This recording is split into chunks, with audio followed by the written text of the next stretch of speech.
En el inicio del año, gracias a usted que nos permite entrar hasta su hogar y seguir reflexionando con nuestros invitados sobre diversos temas como el rumbo del país en materia económica, la seguridad o los programas sociales que ayudan a enfrentar la pobreza. Este año lo iniciamos haciendo un análisis en retrospectiva de lo que fue 2013 y las bases que se han sentado o no se han sentado para 2014. ¿Hay institucionalidad en el país? ¿Hay seguridad jurídica? Bueno, son varias preguntas que están planteadas sobre el rumbo de El Salvador en este nuevo año. Un abrazo antes de comenzar para nuestros compatriotas que nos ven a través de la prensagráfica.com, también a quienes desde el año pasado están con nosotros en Canal 37 en la señal abierta de televisión y Canal 99 en cable de Tigo. Feliz año para todos. Está con nosotros esta mañana Claudio de Rosa, un reconocido economista, articulista de la prensa gráfica también de nuestro país, así que es alguien de casa con quien abrimos este año haciendo una reflexión desde luego económica, política y social, sin duda alguna. Claudio, es un gusto, bienvenido. William, es un placer estar contigo, felicidades para ti y tu familia en este año que comienza y por supuesto, para todos ustedes, nuestros queridos hermanos y todos quienes leen nuestro periódico y participan de este programa a través de la televisión. Perfecto, Claudio, usted, yo sé que ya es más salvadoreño que chileno, pues. No, nací en Chile, soy salvadoreño, gracias a Dios bendito. Pero vaya, entonces, hay un tema que le dije antes de comenzar la entrevista, bueno, me interesa que hablemos un poco más de lo que ha pasado, sobre todo con Chile. Cerramos el año 2013 con elecciones presidenciales en su país, volvió Michelle Bachelet al poder. Correcto. Hablar un poco, una reflexión sobre lo que está pasando en Sudamérica, concretamente en Chile.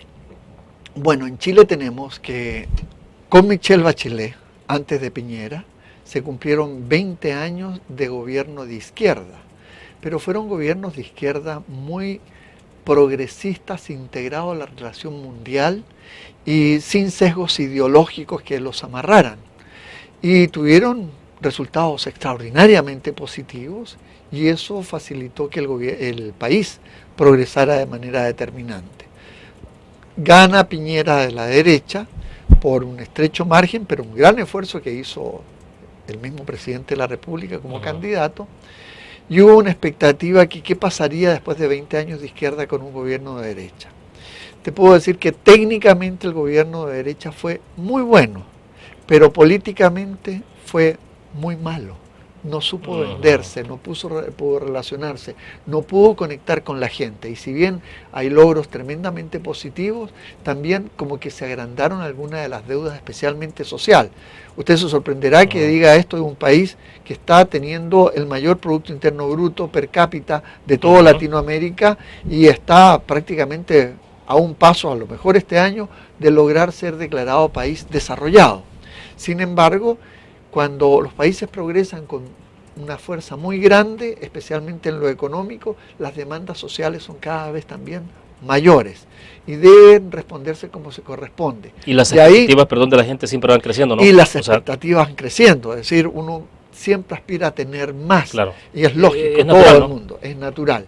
Entonces esto le pasa la factura al gobierno de Piñera, y la gente recuerda a una Michelle Bachelet que fue una excelente presidente de la República y tuvo un muy buen récord, se le cuestionó un poco, pero más con ese amaño político, su gestión en los últimos días cuando fue el terremoto, pero realmente la gente mira al global y no mira cosas puntuales, y eso le dio el triunfo nuevamente. A esto hay que agregar que la otra presidenta, en Chile teníamos el privilegio de estar viendo a dos mujeres competir, dos hijas de generales de la Fuerza Aérea, que tuvieron siempre posiciones distintas, uno, la Evelyn Matei, cercano al presidente, al régimen militar, y la de la Michelle Bachelet, contrario al régimen militar. Y se encuentran nuevamente siendo ellas muy amigas en lo personal, pero la candidata Evelyn Matei solamente tuvo una campaña de 3 meses comparados con la de la presidenta electa, y eso a ella le tiene que haber afectado. Lo que no significa, por favor, hay que ser bien enfático en esto, no significa que si hubiese empezado 2 años antes, quizás le habría ganado. No, las condiciones estaban en Chile, que tiene cierto sabor más de izquierda que de derecha al chileno, de haber elegido de regreso a una izquierda que es muy pragmática, muy abierta y que mira con mucha fuerza el progreso del país. ¿La izquierda chilena no se parece en nada a lo que puede estar ocurriendo en Bolivia, en Venezuela, No, absolutamente Nicaragua incluso? nada. No, no, no, no. Bueno, para empezar, si uno ve los titulares de este día, es que la gente del Alba Petróleos con Petrocaribe están tratando de crear una zona especial de comercio para competir con la que es la Alianza del Pacífico, que es Chile, Perú, Colombia y México, y se están sumando otros países. Entonces, la forma de enfocar, uno es abiertos al mercado, viendo lo que puede dar especialmente el área del Pacífico, que es ahí donde está apostando especialmente Estados Unidos, sus grandes recursos políticos, económicos y estratégicos, lo dijo la ex canciller de Estados Unidos, la Hillary Clinton, y esto salió publicado en la revista Foreign Policy en 2011, y eso significa que para allá apuntan ellos. Bueno, y estos países dicen, bueno, si la nueva gran zona de comercio mundial va a estar en el Pacífico, tomando en cuenta el Pacífico como el Océano Pacífico y el Mar Índico, todos en conjunto, ahí hay que apostar. Creo que ellos están dando un paso interesante, no jugando a la ideología política, sino que jugando pragmáticamente a las ventajas para que nuestros países crezcan. Esa es la forma de pensar. Perfecto. Para ir cerrando sobre ese tema, estamos viendo lo que está ocurriendo en Chile como algo parecido a lo que ocurre en el caso de España, PSOE con el PP, un poco de alternancia habitual en el poder. ¿Se habrá entrado a esa fase de ahora en adelante? Sí, eso es lo más óptimo que podemos tener, porque eso le está mandando un mensaje al político que si no haces bien tu trabajo, estamos dispuestos a cambiarte. En Chile es más fácil porque hemos visto que sea de derecha o sea de izquierda, el rumbo, las características se mantienen, los énfasis en los programas sociales de donde cambia esto. Es muy parecido a los Estados Unidos, el rumbo siempre se tendió a mantener, pero el énfasis en lo social es lo que diferencia al Partido Demócrata con el Republicano. Ahora, como ha habido otros eventos electorales más inmediatos, en el caso de Honduras, también el año pasado, Chile, pero bueno, lo que pasó en Chile tampoco tiene, o los eventos generales en sí en América Latina tampoco tienen incidencia sobre otros países, digo porque nosotros estamos a las puertas de elecciones para el 2 de febrero, o sea... No, si tú sales a la calle, volvamos aquí a El Salvador totalmente, y le preguntas en qué puede influir en su voto que haya ganado Honduras, por ejemplo, el candidato que estaba contrario al Alba Petróleos, o en Chile que es de izquierda, la gente te va a mirar y decir, mire, sé que ganó uno más afín a lo que me gusta, pero no me cambia mi voto ni a favor ni en contra.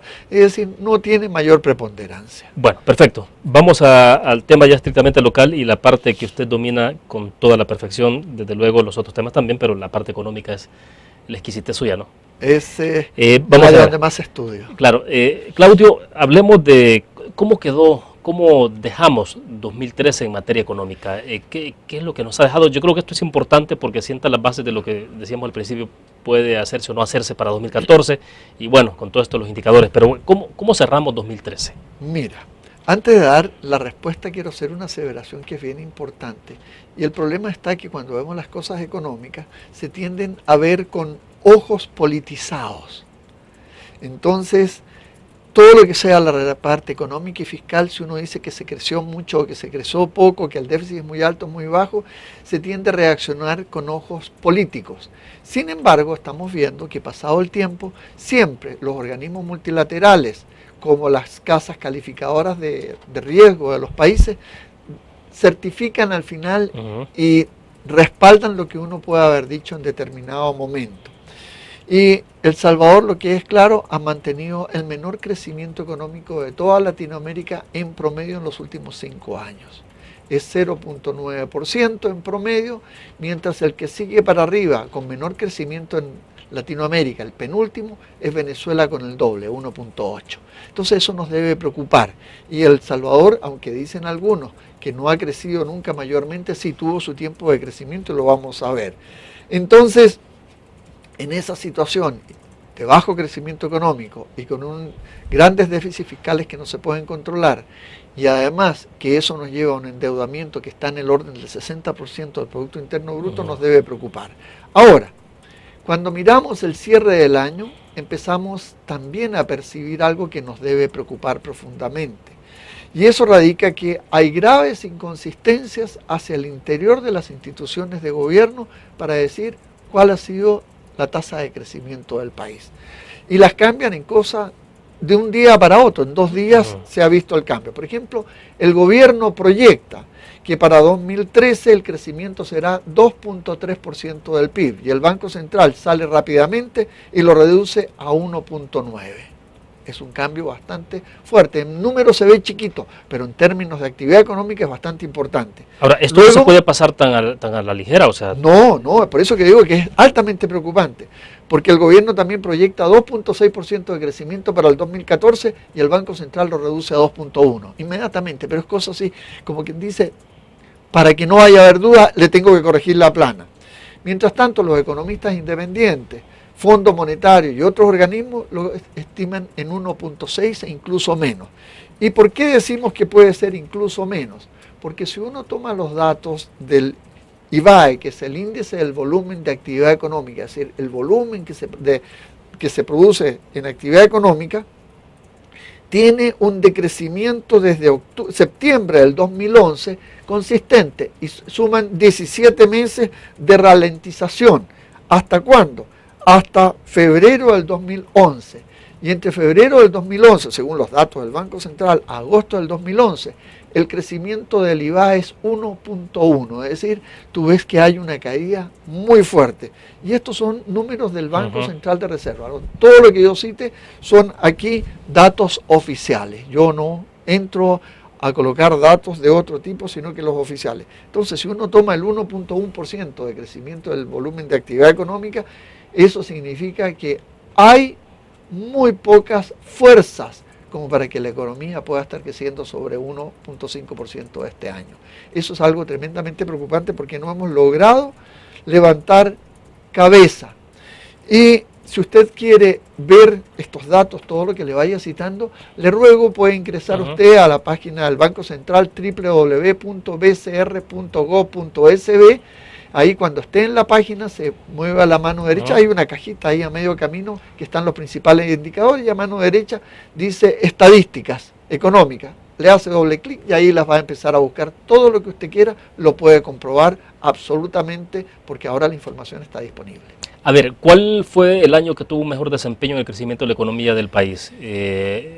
Refiriéndome a un periodo que tiene que ver, no sé si sería muy lejano irnos hasta la firma de los acuerdos de paz o posterior o de 2000 en adelante. ¿En qué momento? Los mejores rendimientos que tiene la economía salvadoreña es posterior a los acuerdos de paz, que incluso creció sobre 5% un par de años.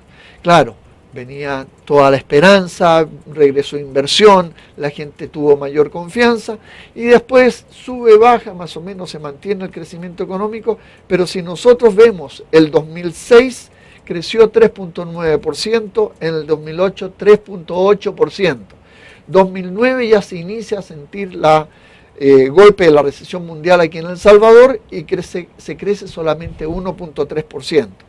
El 2009, el impacto pleno en la economía salvadoreña y tenemos nosotros un decrecimiento, o sea, retrocedemos como economía 3.1%. Luego empieza el camino hacia la recuperación, donde el gobierno se impone algunas metas y ahí viene el problema que vemos que no alcanza a cumplir las metas fijadas por ellos mismos. Por ejemplo, sí se cumple en el 2010 que se crece 1.4 cuando se había fijado meta 1.0. Pero en el 2011 se crece 2.2 contra una meta de 2.5, quedamos cortos. En el 2012 se crece 1.9 contra una meta de 3.0%. Y en el 2013 estábamos hablando que Fondo Monetario, estamos tomando mejor que nada la cifra del Fondo Monetario, que es prácticamente la misma del Banco Central, se estaría creciendo 1.6%, pero la meta es de 4%. Entonces eso se tiende a esconder, a no a manifestarse, pero ese es un fracaso con respecto a una expectativa que uno se ha autoimpuesto.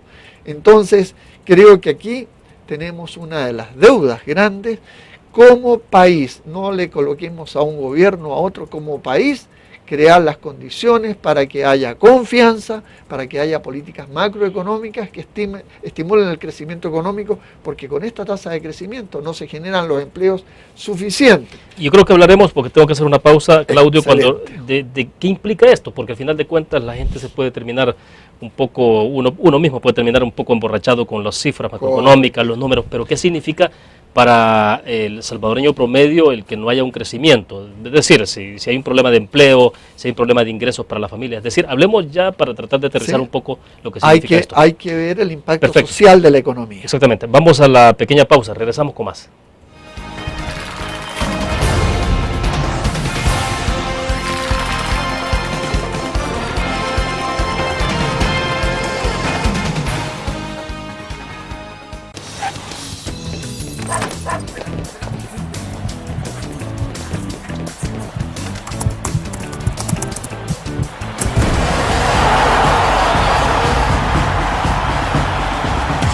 La pasión del deporte la vives también en elgráfico.com, el sitio deportivo más completo de El Salvador, con la información actualizada y resultados minuto a minuto de los partidos en juego. Elgráfico.com, conectados por deporte.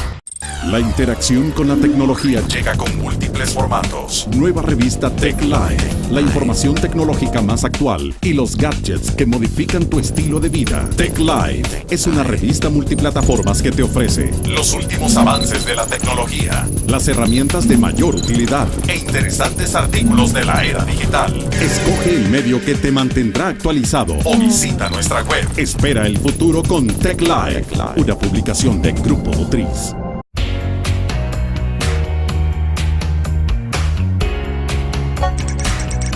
Cada momento, donde quiera que estés, te damos el mejor contenido en diferentes plataformas. Para que tú escojas el medio para informarte. Y ahora con Grupo Dutriz Alive, la nueva aplicación digital. Vive la información como una nueva experiencia en tu periódico. Multiplicamos la forma de informarte. Grupo Dutriz. Infórmate. Exprésate. Y disfruta tu música. Punto 105. La radio del joven adulto.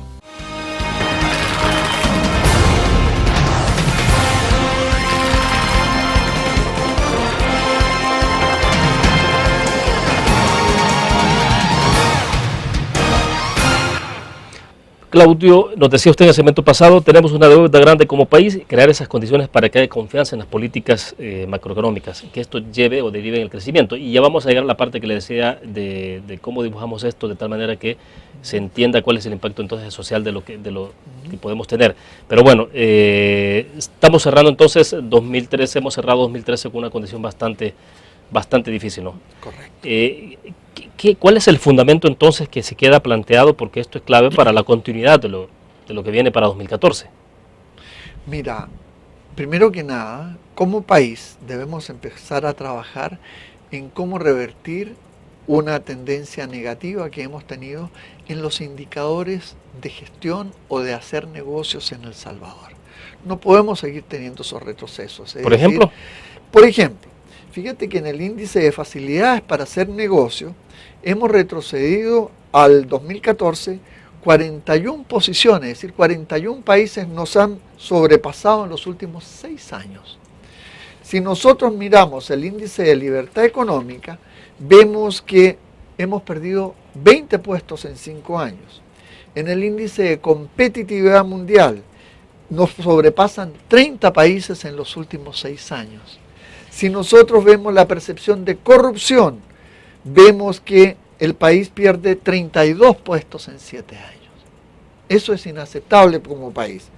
Y si vemos algunos aspectos como derroche del gasto público, que lo da el Foro Económico Mundial, tenemos que pasamos de la posición 51 en 2009 a la 115 en el 2013. No podemos tener esos indicadores. En calidad de carreteras pasamos del puesto 27 al 58. en calidad de la oferta de electricidad del 62 al 80, en carga de los procedimientos aduaneros, es decir, lo que hace más difícil y más costoso hacer comercio con El Salvador. Pasamos del puesto 58 al 111. Y en el impacto económico en las reglas para la inversión extranjera, pasamos del puesto 40 al 126 entre el 2008 y el 2013. Estos son factores que usted verá, no tienen nada que ver si el que gobierna es el partido A, el B o el C, que ahí no caigamos porque lamentablemente eso nos confunde a nosotros mismos. Son las razones por qué la economía no ha crecido como debe.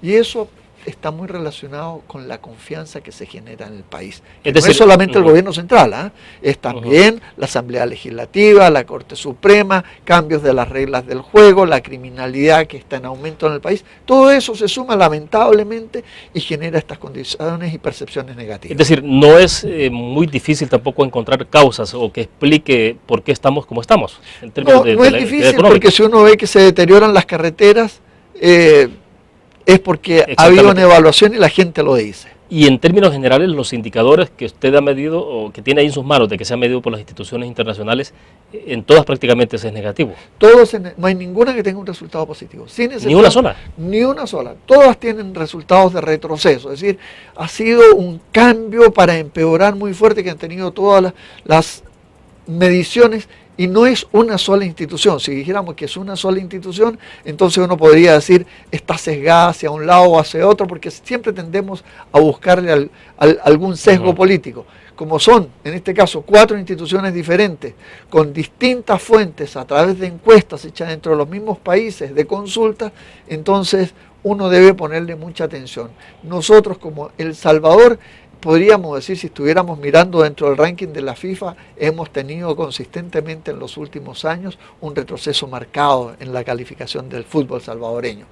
Y lo mismo nos ha pasado con la economía y eso es muy lamentable porque nos toca el corazón de salvadoreños. Nosotros queremos mejorar todos sin excepción porque cuando no hay buenas condiciones para que haya inversión y crezca la economía, vienen los impactos que a uno le interesa conocer y el saber por qué la economía debe andar bien y cómo me afecta cuando anda mal. El primer resultado que uno tiene aquí es si se generan los suficientes empleos o no. Entonces, ¿qué tenemos? Aquí hay un dato que es tremendamente importante. Entre mayo del 2009 y septiembre del 2013, según datos oficiales del gobierno, la cantidad de empleados cotizando en el Seguro Social, es decir, la gente que tiene empleo formal, que tiene un ingreso entre comillas relativamente bueno y en relativamente buenas condiciones, no estamos hablando cuánto ganen, sino que estamos hablando que están en mejores condiciones que el informal, aumenta 98.027 empleos, 98.027 empleos. Si nosotros miramos entonces la parte del ingreso mensual promedio por hogar, tenemos que en 2008 era $505, promedio por hogar, le enfatizo. Y en el 2012, según la encuesta de propósitos múltiples del gobierno, es $507. Si usted ve de 509 a 507 dólares, se ha aumentado solamente en $2 el ingreso promedio mensual en 1, 2, 3, en 4 años. Es muy poco eso. Y esa es parte que no crece la economía y no se generan suficientes empleos. Pero fíjese una cosa, la mayor parte de la gente tiene una expresión muy bonita, muy salvadoreña. No me alcanza. Y tú mismo, William, si te llego a preguntar cómo te ves en los 2 o 3 días antes que le paguen, ya sea quincenal o a final de mes, uno está hablando con la señora o la mujer está sola contando los centavos porque no me alcanza. Todavía antes ¿sí? 3 días, sí, correcto. Entonces, ¿qué es lo que sucede con esto? Que si usted a este crecimiento del ingreso le aplica la inflación que ha andado en el orden del 8%, en vez de tener un crecimiento en $2, tiene un decrecimiento, es decir, la gente tiene alrededor de $36 menos de capacidad adquisitiva. ¿Qué significa eso? Que usted está teniendo que comprar menos y su familia está teniendo dificultades económicas. Eso sucede cuando la economía no crece y es pocas veces vemos esto. Y eso que la inflación, sí hay que reconocer, ha estado muy baja. Pero también podemos ver por el lado de los salarios mínimos en términos reales, descontada la inflación. Hay un dato bastante interesante aquí a mirar. Fíjese que por allá, por el año 95, esto es sacándole la inflación, descontando la inflación, dicen los economistas. El salario mínimo de la industria era 3.24, en este momento es igual a 3.08 centavos. Quiere decir que la capacidad de compra que tenían los salvadoreños ha ido disminuyendo levemente, y si bien se hicieron ajustes en los salarios mínimos hace más de un año, poco más de un año, se tiene una situación que la gente compra menos. Y cuando la gente compra menos y las cosas tienen cierto valor mayor, entonces no se reduce la pobreza como corresponde. Entonces, ¿qué tenemos? La pobreza que fue 36.4, 36 o 34.6, vamos a tomar el 2007 porque está en duda el 2008, 34.6, fíjese que al 2011 aumenta a 40.6, baja en el 2012 34.5, no han salido todavía los datos del 2013, pero hay una cosa, la meta del gobierno era reducirla entre 12 y 15 puntos porcentuales, como lo dice en la segunda parte del capítulo 4, en las principales metas del quinquenio, puede revisar la página 55 del plan quinquenal de gobierno. Es decir, tampoco se ha cumplido esto, y esos son los gravísimos impactos sociales que tiene cuando la economía no crece. Por consiguiente, cuando usted escucha a un economista hablar que la economía no crece lo suficiente, si está desempleado, preocúpese, y si está empleado, también preocúpese, porque puede estar estrecho el presupuesto familiar. Ahora bien, ¿cómo se plantea entonces 2014? Es decir, porque tenemos un año electoral, quizás segunda vuelta en marzo, luego toma posesión el nuevo presidente en junio. Algunos dicen de que quien gane incluso puede tener en sus manos un pastel envenenado, porque bueno, las decisiones que tomará en algunas materias, en la parte de pensiones sobre todo, será bastante difícil, en la parte fiscal, y nomás se sienta y a finales de año se estará pensando en elecciones para 2015. O sea, entonces, ¿cómo pinta 2014? 2014. Y hay dos preguntas en uno, porque está la parte económica y la fiscal.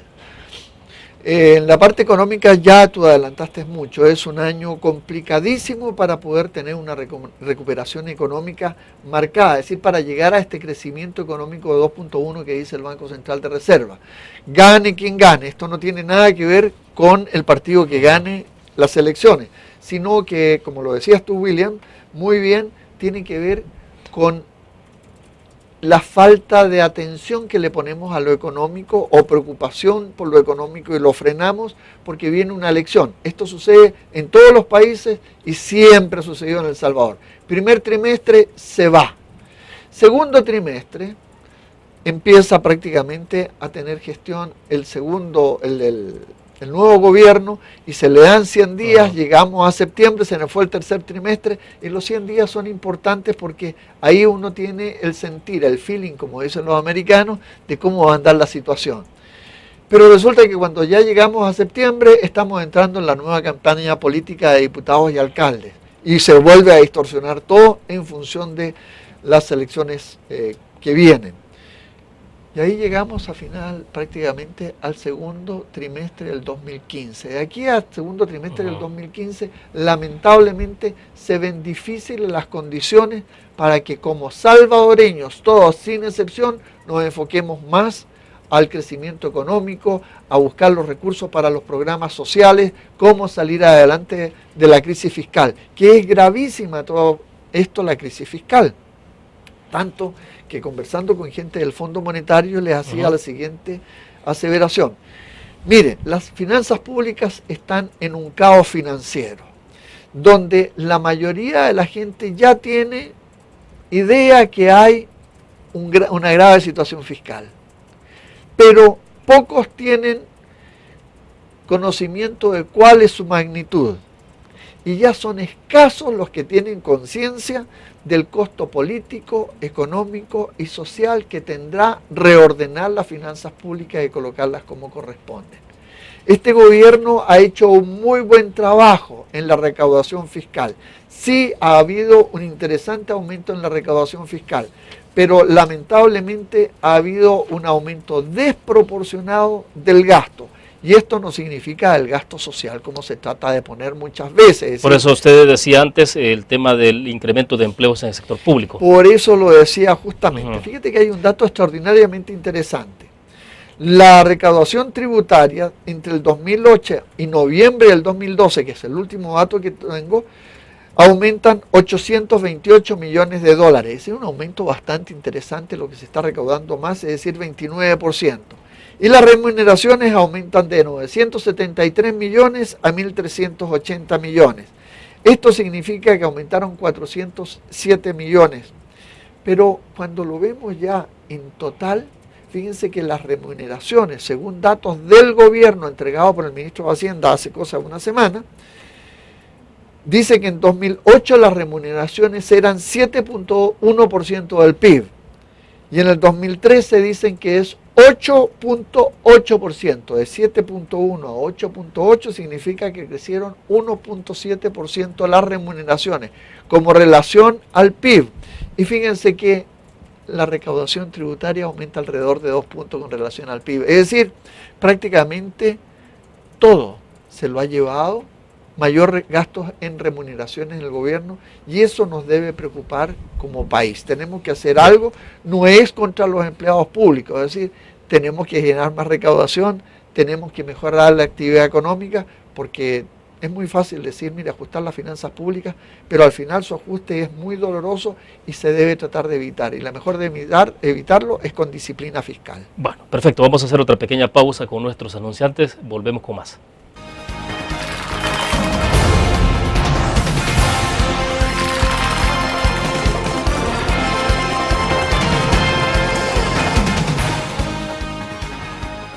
Un graficionado no olvida la historia.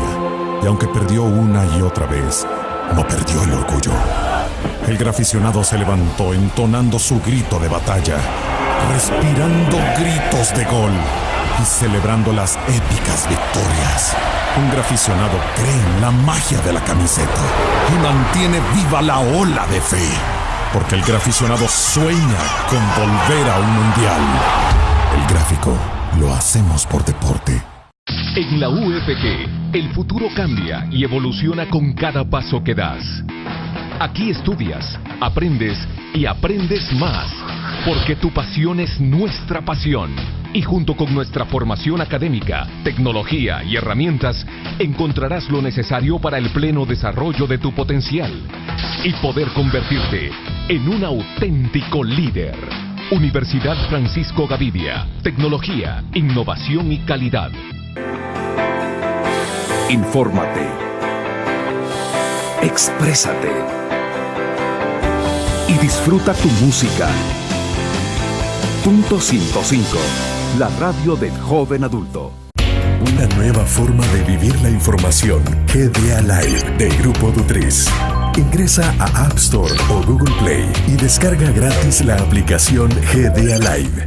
Ahora busca en nuestros periódicos y revistas los iconos de GDA Live. Enmarca la imagen dentro de tu pantalla para animarla. Toca 2 veces la imagen para vivir la información en pantalla completa. Y recuerda que en el código ALIVE de la portada estaremos actualizando nuestras noticias. Con GDA Live, vive la información. Grupo Dutriz, multiplicamos la forma de informarte.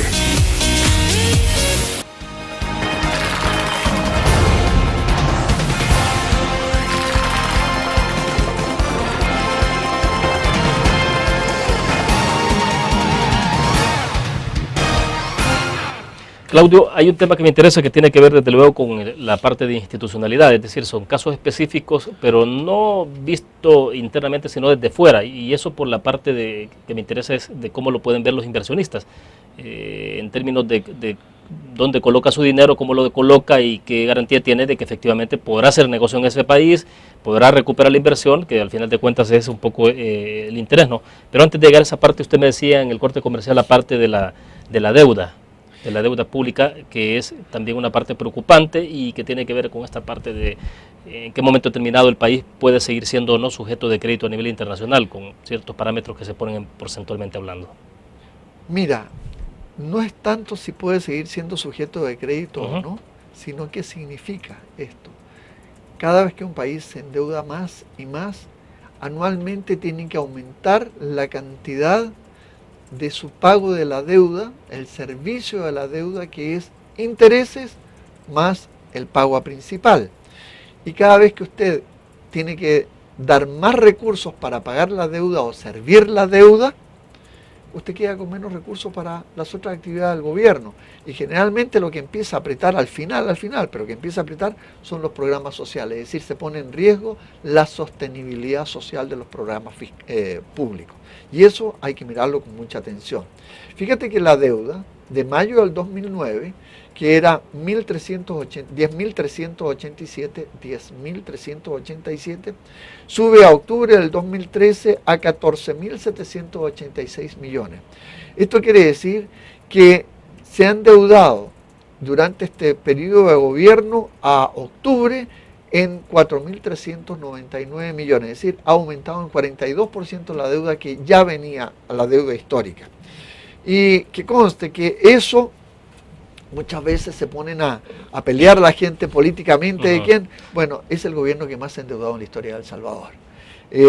Mauricio Funes, con su gobierno en 53 meses, se ha endeudado, como decía, 4.399 millones. El de Antonio Saca, 3.146 millones. Con la reconstrucción de los dos terremotos, Flores se endeudó 2.932 millones. Es decir, ha habido un aumento muy grande del endeudamiento y eso no nos hace bien como país, y eso nos ha llevado a que todas las calificadoras de riesgo, sin excepción, nos hayan rebajado la calificación, lo que empieza a juntarse poco a poco con lo que tú estabas preguntando sobre la inversión extranjera. Claro. Fíjate que en términos del déficit del gobierno central, se reclamó mucho que se recibió un déficit de 5.5% del PIB. Sin embargo, en este momento es 4.2% para el 2013. Ya es un aumento grande con respecto al año anterior, pero hay algo que nos debe preocupar muchísimo más. Es que el déficit para el próximo año es catastrófico. 2014, ya 2014. Ya el 2014. ¿Por qué? Porque según el presupuesto y los datos entregados por el propio ministro de Hacienda, estiman que el déficit fiscal para este próximo año serían 950 millones de dólares. Sin embargo, hay otros 485 millones entre ingresos sobreestimados y gastos no incluidos que van a aumentar el presupuesto. Y tú me puedes preguntar inmediatamente, ¿qué puede ser? Muy rápidamente. Tenemos nosotros que faltan 26 millones para pagar el subsidio del gas propano este próximo año. Faltan 176 millones para pagar el subsidio de energía eléctrica.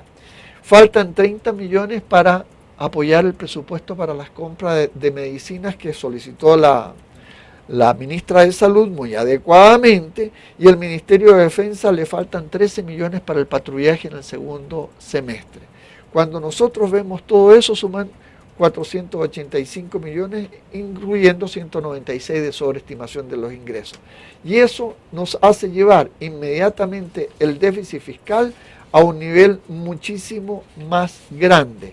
¿Qué significa esto? Que el déficit fiscal se elevaría a 1.435 millones o 5.44% del PIB, lo que no es sostenible. Por consiguiente, va a haber que hacer ajustes muy fuertes en la parte fiscal.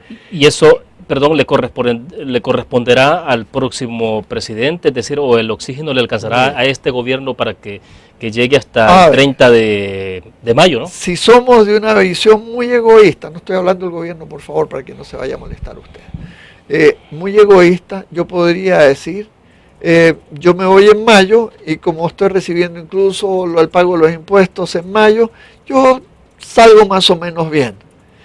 Pero hay una cosa, de ahí para adelante vienen los problemas, porque yo te citaba, por ejemplo, creo que se me pasó aquí, lo voy a decir, te faltan los 44 millones para las elecciones del 2015. Resulta que el próximo gobierno va a tomar posesión el 1 de junio y resulta que entre mediados de julio y mediados de agosto tienen que estar entregando los recursos para que se empiece a hacer preparar la elección. Claro, claro. Entonces, ese va a ser un problema que hay que tener el próximo gobierno, y no hemos hablado de las LETES, que es la emisión de documentos financieros de corto plazo, que ya están acercándose nuevamente a los 800 millones. Es decir, creo que si somos responsables no ese egoísmo que vaya pues yo hasta aquí llego y que vea al resto cómo sale adelante. Si somos responsables, gane quien gane, subrayo, gane quien gane, va a tener que enfrentar esta situación. Y para que haya el menor costo político, que le interesa mucho a los políticos, lo adecuado sería que se pusieran de acuerdo todos en los ajustes que hay que hacer. Y los ajustes van a tener que andar por el ingreso y por el gasto. Y con una cosa, la reducción del gasto y crecimiento económico no va a ser suficiente. Es decir, van a tener que ponerse muy de acuerdo en la parte de los ingresos. La parte tributaria es la más difícil de encontrar una solución, pero es la parte más crítica que van a tener que enfrentar. Por eso que yo decía, pocos tienen conciencia del costo político, económico y social. Ahora, el Fondo Monetario Internacional recomendó el año pasado, en 2013, un aumento al IVA en por lo menos 2 puntos. O sea, ¿es viable políticamente? No, Sí, políticamente, políticamente misión imposible. ¿Cuáles son las opciones que hay? Es decir, porque también está la presión del tema de las pensiones, ¿qué hacer con las pensiones? O aumenta los años de jubilación o incrementa la cotización. Es decir, ese es otro problema que hay que dividirlo en dos. En los del nuevo sistema, que están perdiendo recursos porque el Estado le está tomando sus fondos privados, sus fondos que ellos saben cuando tiene cada uno en una cuenta, lo está tomando a una tasa de interés que está en el orden de 1,25%. Y eso no puede ser. Cuando hay otros fondos de las trabajadoras administrados por la AFP que no están amarrados por ley de prestárselo al gobierno, que están teniendo tasas de retorno levemente por debajo del 5%.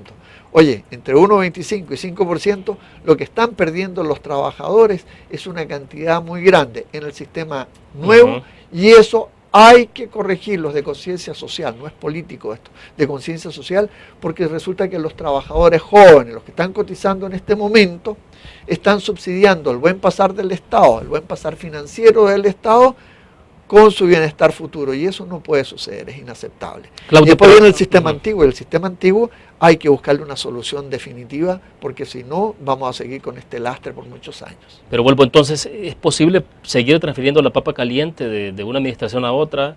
Eso es lo que ha pasado prácticamente en los últimos años. En los últimos años, sí señor. Medio remiendo para que me alcance y luego se la paso. Yo creo que llegado el momento de enfrentar la verdad, de sincerar los números. No le eche la culpa ni a la anterior ni a la actual. Lo importante es que tenemos un problema y que lo debemos enfrentar. Y lo que va a tener que enfrentar es el próximo gobierno. Repito, gane quien gane. Y tenemos que enfrentarlos todos juntos. Yo creo que esto ya no se puede ver con colores políticos. Hay que ver cuál es la mejor solución. Pero hay una cosa que es lamentable y que siempre lo he dicho y lo vuelvo a reiterar. Si hay aumento de impuestos, no son los grandes empresarios ni los más ricos de los ricos los que van a pagar. Por favor, siempre los impuestos se trasladan a través de los precios y lo terminamos pagando todos por igual, pero por igual, con mayor precio, y eso significa que suben los precios y le sube 10 centavos el precio al producto a una persona que gane $100.000 en el año o a la persona que gana $5.000 en el año. Claro, ahora entonces, próximo presidente, próximo gobierno con tragos amargos. Tiene un trago muy amargo que tomarse, desde un inicio, con el agravante que si no se toma la decisión antes de la toma de posesión del próximo gobierno, esto no tiene solución hasta prácticamente después de marzo del 2015. Esa es una situación tremendamente preocupante. Yo por eso que digo, soy optimista en la capacidad de los salvadoreños de salir adelante, no tengo ninguna duda, pero soy algo pesimista en la capacidad de los políticos de encontrarse entre ellos y buscar la solución que corresponde, no con colores políticos, sino que con un solo color, que es el más lindo, el azul y blanco de El Salvador. Bueno, nos va quedando poco tiempo para el cierre de la entrevista, pero el caso CEL, en él, como parte, como visto en tema de institucionalidad, y aquí hay todo un debate político en un contexto electoral. La jueza incluso que lleva el caso advirtió de la posibilidad de que algunos argumentos fiscales estén en crisis, pero bueno, el proceso está planteado, pero quiero que un poco la reflexión oriental desde la parte, desde el punto de vista desde fuera, de cómo el inversionista ve este tipo de temas, o sea, porque al final de cuentas, nos guste o no nos guste, o sea, el inversionista observa qué está pasando, me imagino, con el vecino, ¿no? Mira, cuando un inversionista ve un país, más allá quien tenga la razón en lo de hacerle en él, despoliticémoslo y salgámonos del problema electoral, momento electoral. Lo más importante es ver si el país cumple o no cumple con los acuerdos jurídicos que se han firmado cuando hay un contrato. Y si en el contrato dice que en caso de haber disputas se va a ir a un acuerdo, se va a buscar un intermediario, entonces, y este dicta sentencia y después dice uno así, igual que los niños, no, yo no la cumplo. No, eso sí que manda una señal muy mala al extranjero, porque significa que nosotros no estaríamos respetando los acuerdos que se firman. Y es aquí en El Salvador y en cualquier parte del mundo. Entonces, si hay incertidumbre por este lado institucional y se juega con el sistema judicial y tenemos los otros factores que hemos enunciado, más el retroceso en todos los indicadores para hacer negocios y funcionar en El Salvador, entonces la inversión no viene. Y sin inversión es difícil que crezca un país, porque la inversión es la que estimula la economía al hacer compras, al generar nueva infraestructura, al contratar gente, al empezar a trabajar permanentemente como empresa. Eso hace que crezca y se enriquezca el país como un todo. Y fíjense que nosotros tenemos que en el año 2012, entre los 5 países de Centroamérica y Panamá, la inversión extranjera fue de 8.877 millones, 8.877 millones. Y de esos 8.777 millones, El Salvador recibió solo 516 millones. Es decir, 5.8% del total de la inversión extranjera que vino a la región. Si seguimos así, va a ser muy difícil salir adelante. Por eso que yo vuelvo a insistir, pongámonos de acuerdo, no miremos más que este hizo eso, este hizo esto, este está haciendo esto malo, este está haciendo esto tuerto. Porque todos los gobiernos tienen para criticarle. Lo que tenemos que buscar es la solución y pensar primero que nada en El Salvador. Perfecto, nos quedan unos minutitos y el último corte comercial. Regresamos con el cierre de la entrevista en línea.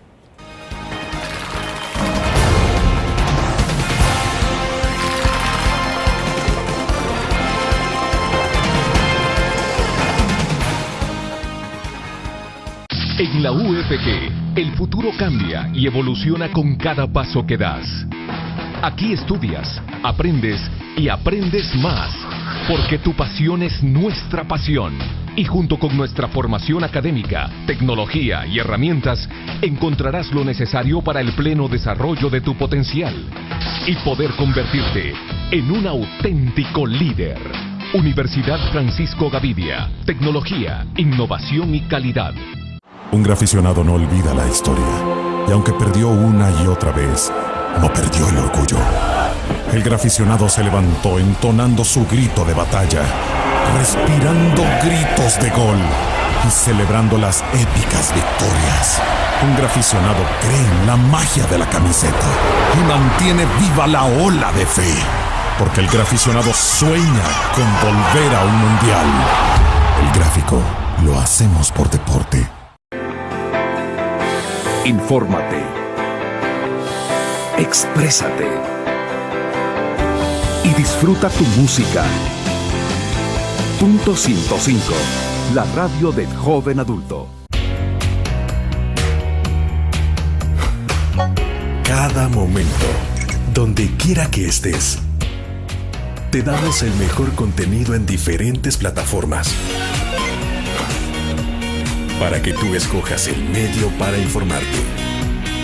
Y ahora con Grupo Dutrisa Live, la nueva aplicación digital. Vive la información como una nueva experiencia. Multiplicamos la forma de informarte. Grupo Dutris.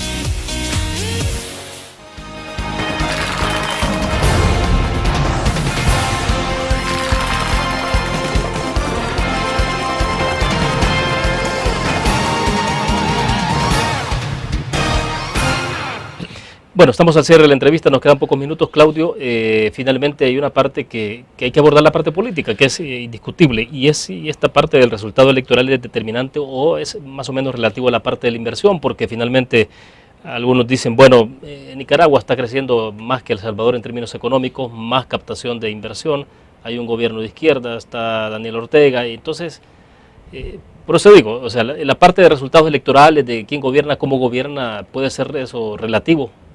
Mira, el quién gobierna no tiene mayor importancia si es de derecha o izquierda. El cómo gobierna es el importante, tú me lo acabas de decir en este momento, el cómo gobierna. ¿Qué línea, qué pensamiento, cómo va? Empezamos la conversación de este año hablando del triunfo de la izquierda en Chile con la Michelle Bachelet. Exacto. No va a pasar nada, va a seguir avanzando el país, la dirección es la misma, el rumbo que se tiene, los énfasis en la parte económica para el crecimiento, los principios se mantienen inalterados de apertura económica, de nuevos tratados de libre comercio, ampliar la posición de Chile en el concierto latinoamericano, eso es gobierno de izquierda. Fíjense que otro país que aparece así de repente en el mapa es el caso de Perú, gobierno de izquierda. Oh, qué atroz, llegó mala con gobierno de izquierda. Miren, señores, el crecimiento más grande que hay después de Panamá, que es 7.6 en los últimos 5 años en promedio, lo tiene Perú con 5.7%. Entonces, no es problema ni derecha ni izquierda. Luego, en Centroamérica, Costa Rica tiene el crecimiento promedio más grande de la región con 3.4 y le sigue Nicaragua con 3.1. Honduras con 2.3 y después caímos a El Salvador con 0.8. Entonces, ¿es problema de derecha o de izquierda?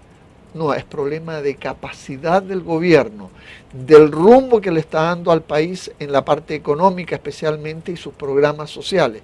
Y creo que aquí estamos quedando con una deuda. Lamentablemente aquí en El Salvador, con un gobierno de izquierda, estamos quedando con una deuda. Pero no está esa misma deuda en el mismo Nicaragua, no está esa deuda con Humala, no está en Chile. En Brasil están teniendo algunos problemas, pero han progresado significativamente. Por consiguiente, si uno empieza a ver bien cuál es la diferencia que hay entre los gobiernos de izquierda que tienen un impacto positivo en lo económico y recursos para lo social, está en el cómo. Chile, tomado la mano con la empresa privada, lo mismo en Perú, Nicaragua, no se diga, trabajando todo en conjunto. Cuando vemos problemas de crisis económicas y de falta de encuentro, como es el caso de Venezuela, como es el caso de El Salvador, que son el penúltimo y el último en crecimiento económico en la región en promedio en los 5 últimos años, entonces nos damos cuenta que la falta de confianza, esas disputas que no tienen ningún sentido más que ideológica, de derecha a izquierda, de ricos y pobres, eso es lo que nos impide poder progresar adecuadamente. Y eso tenemos que romperlo. Pero el presidente ha dicho que solo tiene algunos problemas o dificultades o enfrentamientos verbales con algún sector de los empresarios, no es con todos. Es que no es solo el enfrentamiento del presidente de la República, es lo que va detrás en toda una gestión.